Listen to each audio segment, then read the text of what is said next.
அண்மை செய்தியை பார்த்துக் கொண்டிருக்கிறோம். ஏவுகணை மூலம் தாக்குதல் நடத்தி வந்த ஈரான் போர் விமானங்களை இஸ்ரேலுக்குள் அனுப்பியதாக தகவல் வெளியாகியிருக்கிறது. இது தொடர்பான கூடுதல் விவரங்களோடு இணைகிறார் எமது செய்தியாளர் ராஜகுமரன். வணக்கம் ராஜகுமரன், உங்களிடம் இருக்கும் தகவல்களை பகிர்ந்து கொள்ளுங்கள். ஈரான் இடையிலான மோதல் தற்பொழுது தீவிரமடைந்திருக்கின்றது. நேற்றைய தினம் இஸ்ரேல் ஈரான் எல்லைக்குள் ஊடுருவி சென்று தாக்குதல் நடத்தியிருந்தது.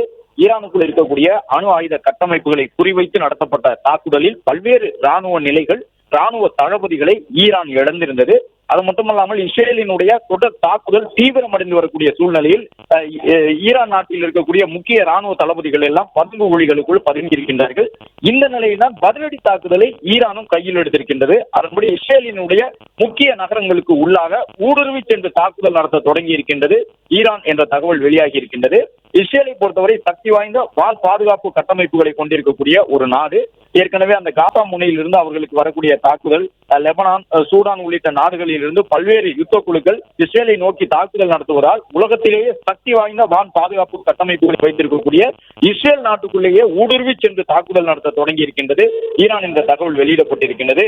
அதன்படி இஸ்ரேலில் இருக்கக்கூடிய நெகவ் என்கின்ற முக்கியமான நகரத்திற்குள் தற்பொழுது ஈரான் நாட்டினுடைய போர் விமானம் ஒன்று ஊடுருவி சென்றிருப்பதாக அதிகாரப்பூர்வ தகவல் வெளியாகி இருக்கின்றது. ஏனென்றால் இஸ்ரேலில் இருக்கக்கூடிய அந்த நெகவ் நகரிலே போர் விமானம் அல்லது வெடிகுண்டுகள் ஊடுருவி வர தொடங்கி இருக்கின்றன என்பதற்கான எச்சரிக்கை ஒலியை இஸ்ரேல் நாட்டு அரசு எழுப்பி இருக்கின்றது.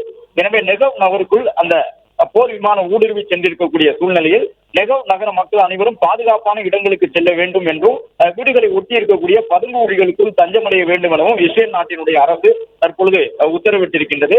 ஈரானுக்கு உள்ளே சென்று இஸ்ரேல் தாக்குதல் நடத்தியிருந்த நிலையில் இஸ்ரேலுக்கு பதிலடி தாக்குதலை வழங்குவதற்காக ஈரான் சிறிய அளவிலான ஏவுகணைகள் மூலமாக தாக்குதல் நடத்த முயற்சித்தார்கள்.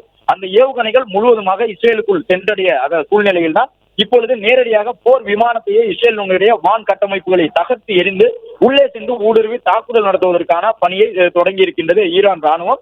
ஈரானினுடைய ஒரு போர் விமானம் நெகவ் நகருக்குள் ஊடுருவி இருக்கக்கூடிய சூழ்நிலையில் மிகவும் சக்தி வாய்ந்த வான் பாதுகாப்பு கட்டமைப்புகளை ஈரான் போர் விமானங்கள் உடைக்க தொடங்கி இருப்பதால் இஸ்ரேல் ஈரான் இடையிலான இந்த சண்டை அடுத்த கட்டத்தை சென்றடையும் என்று எதிர்பார்க்கப்படுகின்றது.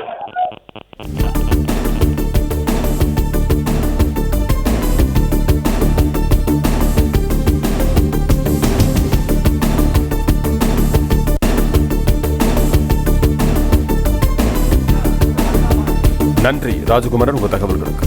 பிளே ஸ்டோர் மற்றும் ஆப் ஸ்டோரில் இருந்து பாலிமர் செயலியை QR கோடு மூலம் பதிவிறக்கம் செய்யுங்கள். செய்திகளை உடனுக்குடன் பெறுங்கள்.